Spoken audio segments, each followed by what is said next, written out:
Hey, it's Peter. Hey, Peter, it's Jason. How are you? I'm good. How about you? Good.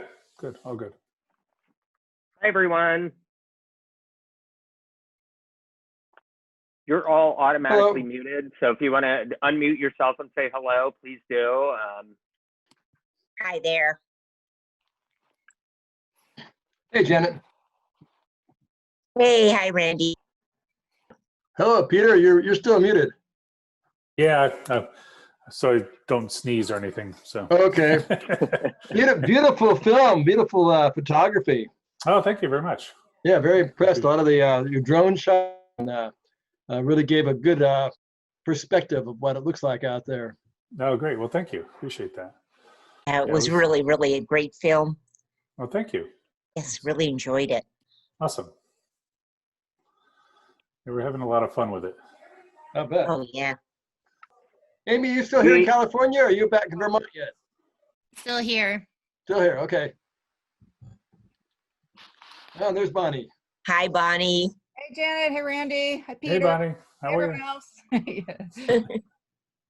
You guys all hanging in there? Oh, yes. How are you doing? Busy. Tired. Yeah. Beekeepers usually are. Yeah. Yeah, same here. Yeah.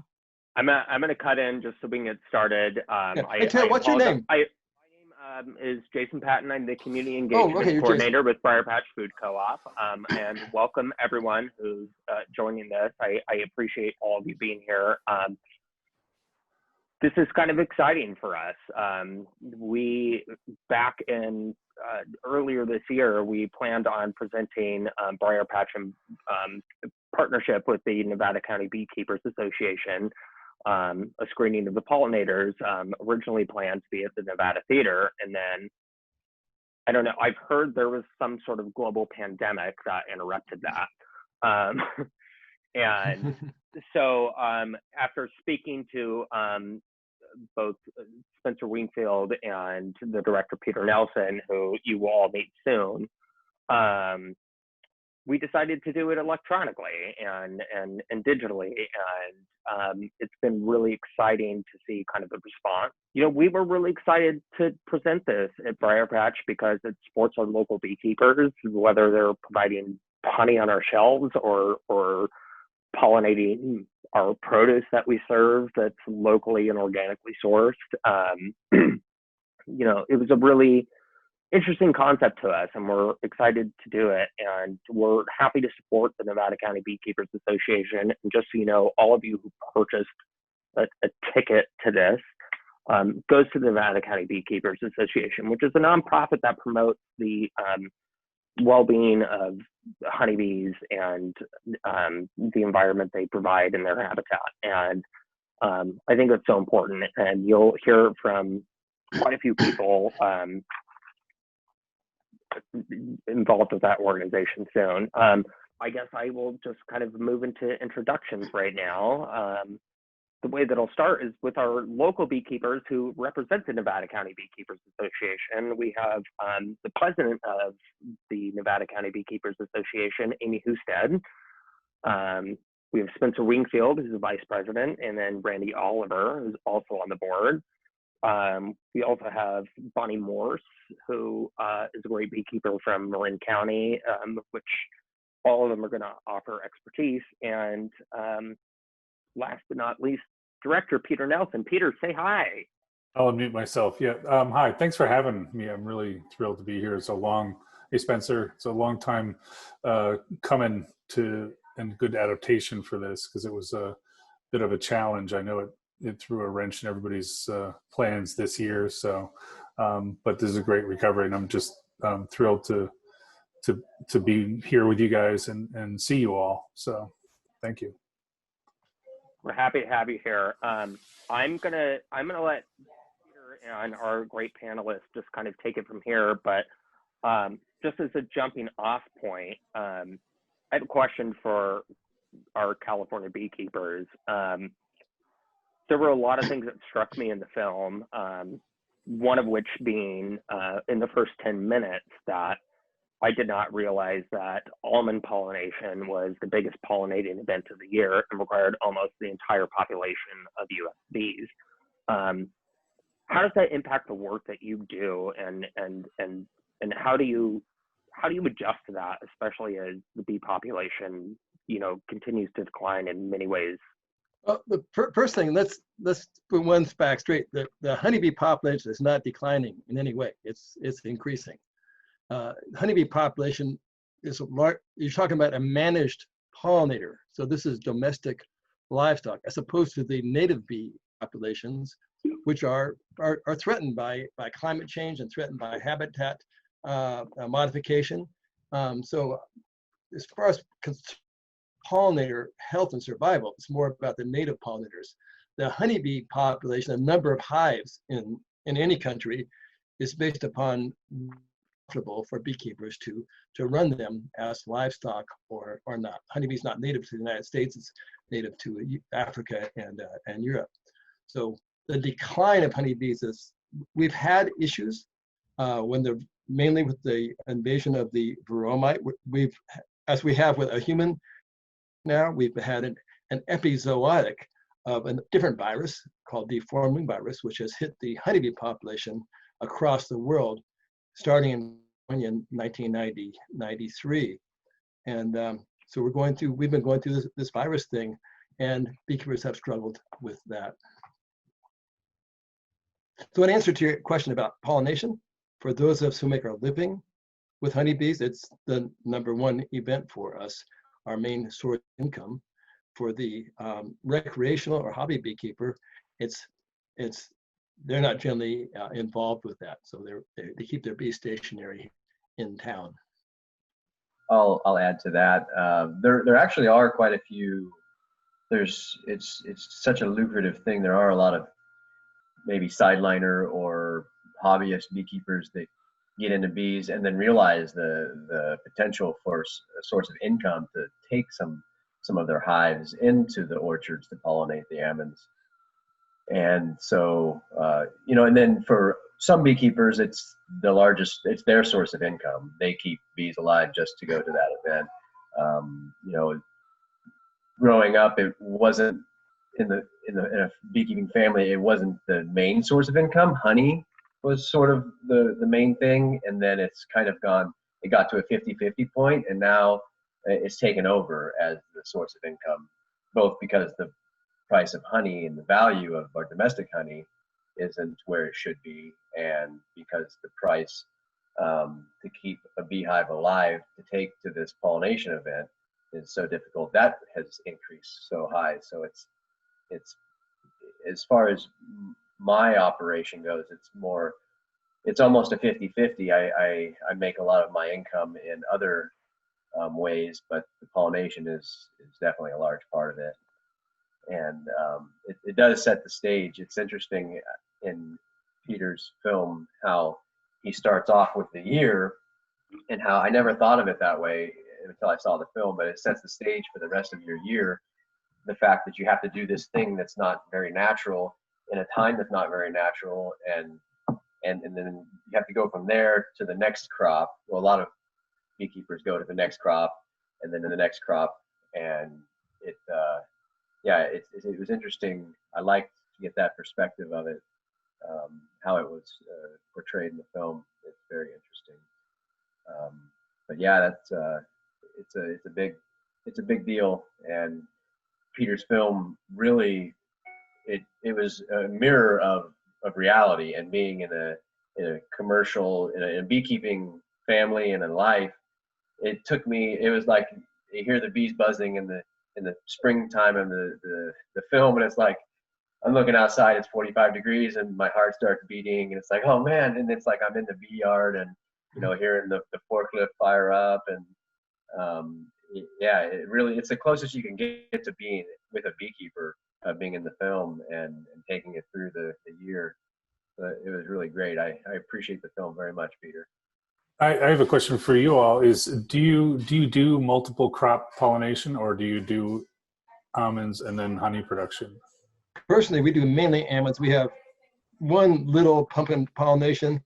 That's a choice for beekeepers. With pollination, you're putting your bees back on monocultures, which is tougher for them, and you need to get an income from that. And the other thing is to do for us in California, where we don't have the long trucking costs to get our bees down there. Many of us just do the hand pollination, and then pretty much go for honey or just building our colonies back up again. Yeah, I do just about the same thing. I do a small blueberry pollination, but it's local, and it's in a good area, so I don't feel like I'm putting the bees at risk. But my father does other things, plums, blueberries in the Delta of California, and then I finally talked him out of doing Washington apples a few years ago. And that's just a matter of how much you're sacrificing of your life and your time, and being, well, the whole honey thing is a sacrifice also. Being a migratory person with any career there's a sacrifice that you have.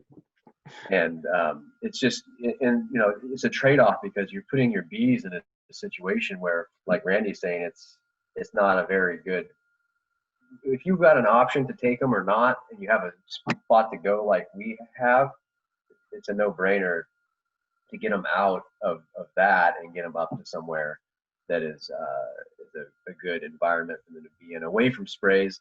The thing with apples is that it's an intense thing, and you got to get them in, and you have to be ready when that grower calls in Montana or wherever you're going, and he could call like, hey, they're done and we're spraying tomorrow. Oh, okay, the truck has to be ordered. You got to be there to receive the load. You have to deal with the aftermath of the insect growth regulators, the spray thinning. It's there's a lot of reasons to not do it, and you just can't be there to manage your bees, and they're swarming, they're hitting the trees. In a year, you have to be there to be able to feed them. If it's a cold spring for the apples, they're gonna go hungry. There's a lot of reasons to not do it, and but you know, some guys, that's how they make their living. They bounce from one to the other and they make it work. Can I jump in really quick? Yeah. We have a question from Mike Betts. Mike, if you want to unmute yourself and ask your question, or I can just read it. Yeah, I was just surprised to see that the idea of crop rotation being talked about in the film as being sort of like a new idea. It's been standard practice to do crop rotation in fields for centuries in Europe. And here too. I mean, it's I don't think it's a new technique, but it's getting new resurgence. It's something that our grandparents did, really. Mm-hmm. It was the way that farming was done, and it got simplified through a multitude of reasons. But there's a resurgence and in that rotation, and which is, I think one of the answers to making it better. Yeah, I have a question for you all out in California. How easy is it for you to find good, clean forage in places to put your bees where you all are? I know in our county, the agriculture is cattle. And it's funny because we have a lot of open space, and people assume that it would be great for bees. But the cows graze everything down except for the star thistle. And the ranchers wonder why they have so much star thistle. Well, there's nothing else for the pollinators to eat because the cows graze everything down. So yeah, in our area, I mean, I kind of imagine what our hills looked like, 50, 60, 70 years ago in the spring, probably covered with lupin and California poppies. And now, I have pictures in classes that I teach, what Randy was saying about hedgerows. Well, in our area, the only place where biodiversity is supported is like maybe a 6-foot strip of land between the barbed wire fences and the road. And on heavily traveled roads, even that gets mowed. So there's just not much. And I see, as I think it was Spencer saying earlier, or someone was saying earlier about how some beekeepers, basically it's the almonds that where they make their living. We see commercial beekeepers drop in hundreds of hives in locations that can't support even 1 or 2, and I wonder what's happening to the native pollinators, when you bring millions of these European honeybees into an area that naturally only supports maybe thousands of native pollinators. and the competition for resources is pretty out of control. And those bees, you know, they're basically being pulled during our Mediterranean summer dearth when there's nothing to eat. They all have feeder cans on them. But what's that doing to our ecology? You know, I mean, we need 2 million bees brought to the Central Valley because basically the ecology of the Central Valley has been destroyed. I mean, really, the native populations of pollinators can't be supported by agricultural practices. But now those bees are finding homes in places that can't support them either. So in our community, I make my living as a beekeeper by selling bees and selling honey at a premium, and also by consulting with backyard beekeepers that need help learning. But most of our honey production is actually within a couple miles of the main freeway. And it's because those bees have access to open space that is parklands that aren't being grazed down by cows, and by irrigated gardens. But I did a study recently, even with our gardens, and in a study of 5 different neighborhoods, 5 random houses, 25 houses, and of those 25 houses, only 5 species of native plants was observed. 5, you know. So, you know, even in areas where we're watering, we're adding a lot of inputs. They're not supporting habitat. They're not supporting pollinators. They're not supporting birds or wildlife. Sorry, Yeah, that kind of got off the question about feeding your bees, but yeah.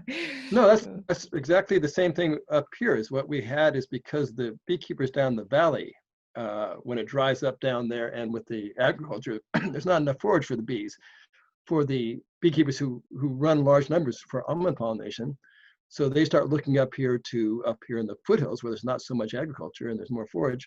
And our county, we beekeepers, with the help of Kristen Eyes, our ag commissioner, passed an ordinance last year to limit the stocking rate of hives throughout the county. And that creates sustainability for the future, for both honeybees and for the native pollinators, that we're not following the same problem that you're talking about, that tragedy of the commons, when you simply get so much livestock on the land that there's not enough food for them. So we're leading the pack on that in our county by limiting that.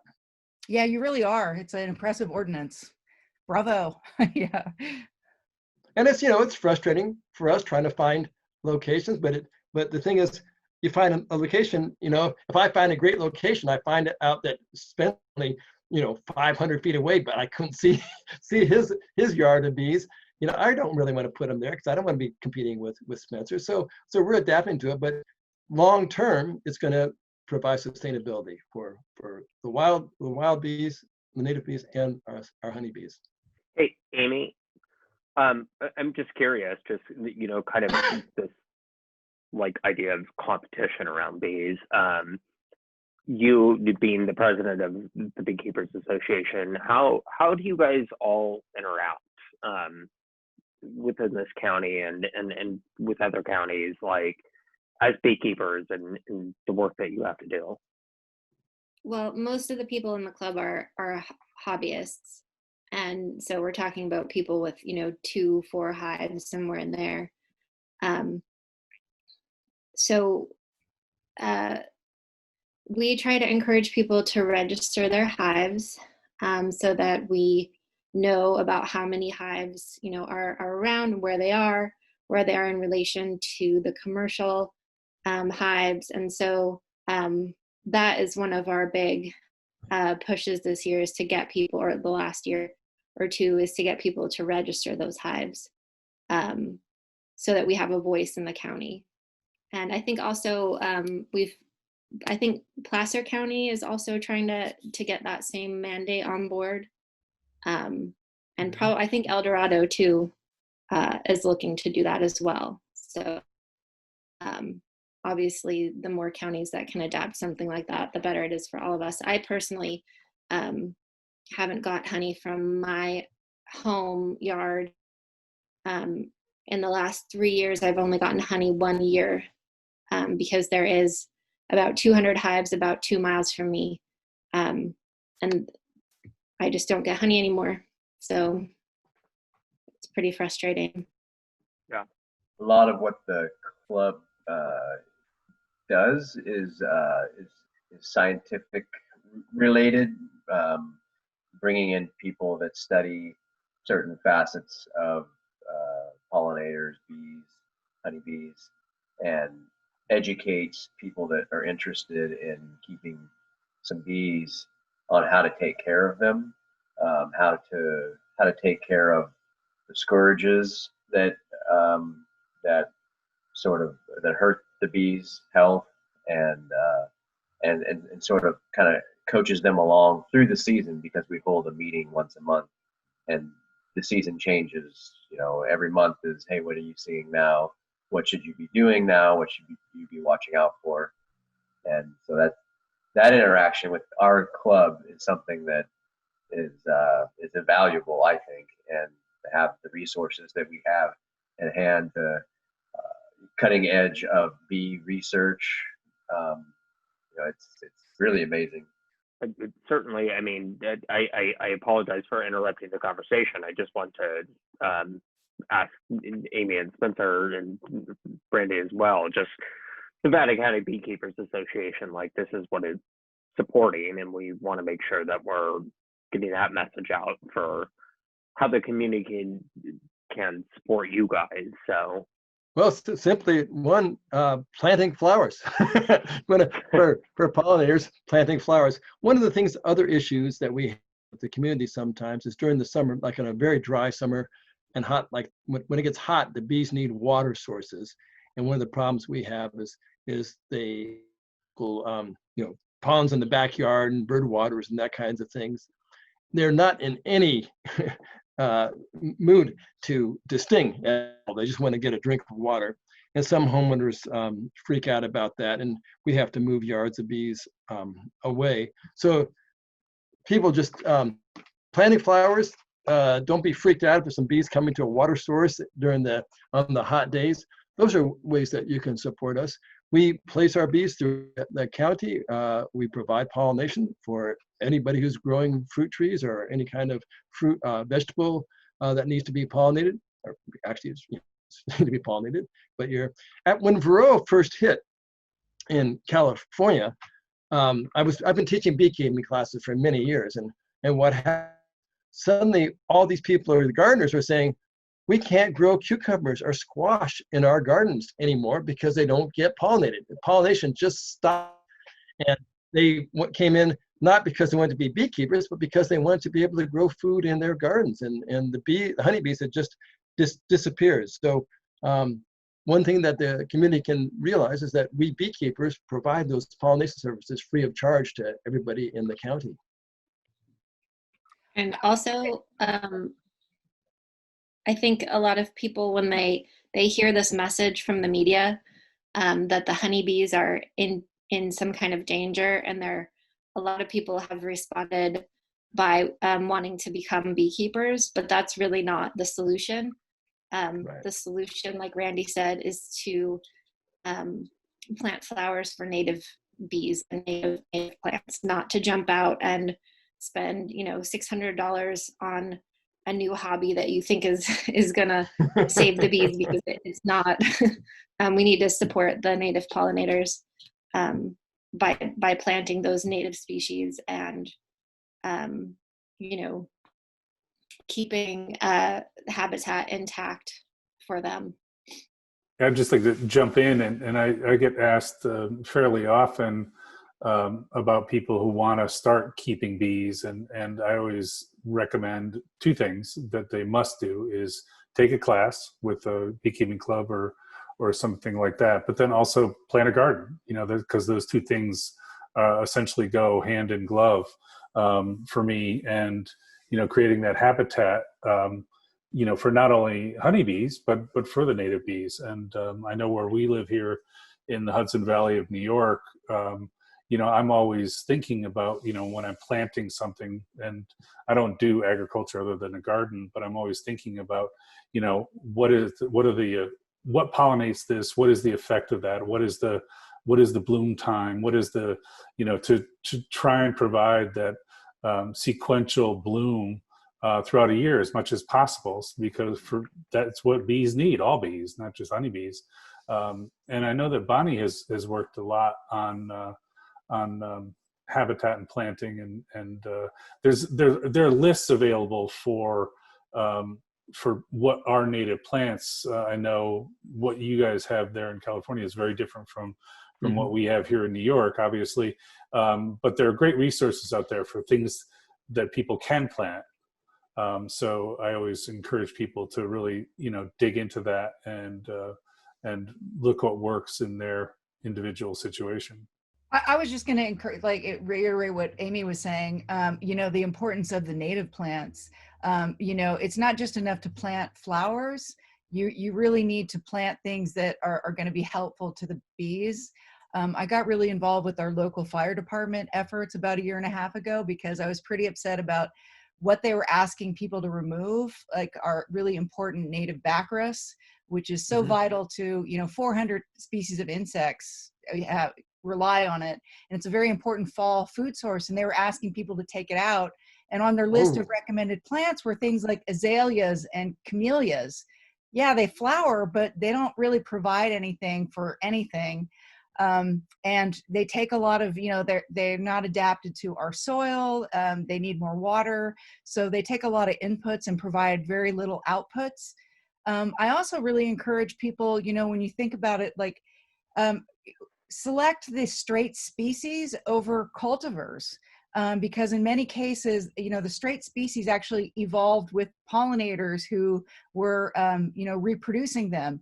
Whereas many of our cultivars have been highly hybridized. Many of them require grafting and human interaction for them to fruit or provide anything. I mean, for example, we have a 120-year-old pomegranate on our home property. It's gorgeous. It's never fruited. It never will. It could never reproduce itself. And you see these bees, desperately trying to get pollen, they never will. It just, without being grafted, it wouldn't exist. So, it's not just another example. I was tabling at a pollinator plant sale, and this little girl came up with her grandma and she said, "Look, I'm planting for pollinators." And she had a flat of pansies. I didn't really have the heart to tell her that wasn't going to do anything. She was so excited. But so all flowers are not created equal. And in general, the native plants are not only going to support our native pollinators that evolve with them, but will also support honeybees. And along that line, it should make clear, I way recommend you plant perennials and shrubs more than annual flowers. And the reason is that the flowers are pretty for a short time, but then you get tired of them, you got weeds. You plant a perennial, especially a native perennial, it's going to be there forever, taking care of itself and provide a bloom every single year for the pollinators. And will likely require very little input. Right. If you haven't had the chance to go to the Haagen-Dazs honeybee garden at UC Davis, they've done a lot of research there. They've got a ton of different types of flowers that are all labeled. So you can go and look and see what the bees are on. You can see all the different types of native bees that are visiting each plant. And you can, what I do when I used to go there was take pictures of the labels and the plants so I could match them up when I go to the nursery to buy plants for my garden. So you can actually see the bees on the flowers, because some of the lists that I've seen, they have flowers that are sort of maybe sometimes appealing to pollinators, but I like to see the plants in action, as it were. I'll go even a step further than that.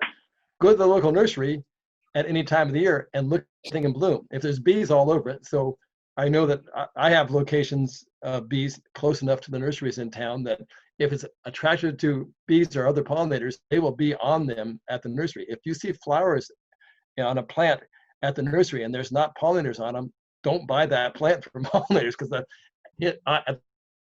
pollinators will tell you whether that plant is attractive to them. Yeah, that's what I do.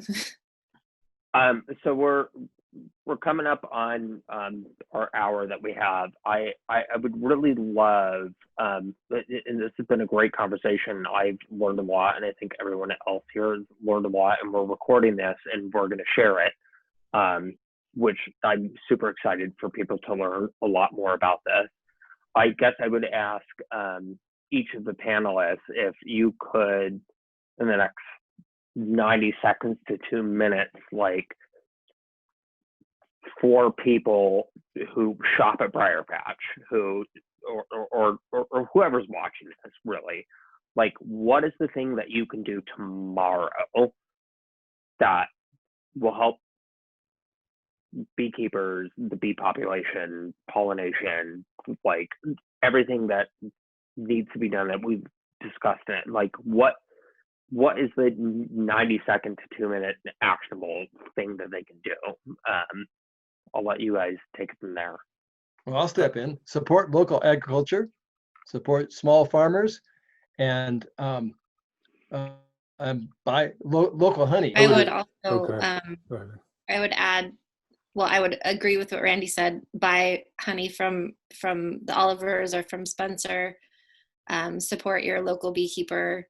Support, join a CSA, or continue to shop at Briar Patch for local products. And like we've been talking about, planting native plants, and try not to disturb habitats, like plowing and mowing and all those things that can be disruptive to the ground nesting native pollinators. And do your research on the chemicals that you choose to use in the garden. I really enjoyed the regenerative soil part, just like Randy had talked about. Just everything that you put out, everything that you do potentially has an impact. So just tread carefully. I put a link in the chat to Xerces Habitat Assessment Guide. So I would say it's a great family activity. Check out the guide, assess your landscape, and see how you can just do a little bit better. It doesn't have to be big, like Amy said. Sometimes it's just a matter of like, hey, don't rake those leaves. Leave a little bit of space for winter caterpillars and things to overwinter in. Maybe don't put mulch, so you're leaving space for the native bees. So check out that habitat assessment guide, and just learn a little bit about little things you can do in your garden that will make a big difference. And I add my 2 cents to be careful where you buy your plants. Try to buy organic plants if you're going to plant for bees and pollinators. A lot of nurseries use herbicides, pesticides in their soil, and that comes up in the plants and ends up in the nectar, like how it was discussed in the film. So just be aware, try to buy organically produced plants for your garden, for your landscaping. I think what I would add to that is essentially the same idea, is to ask questions. It's whether you're asking where honey is coming from.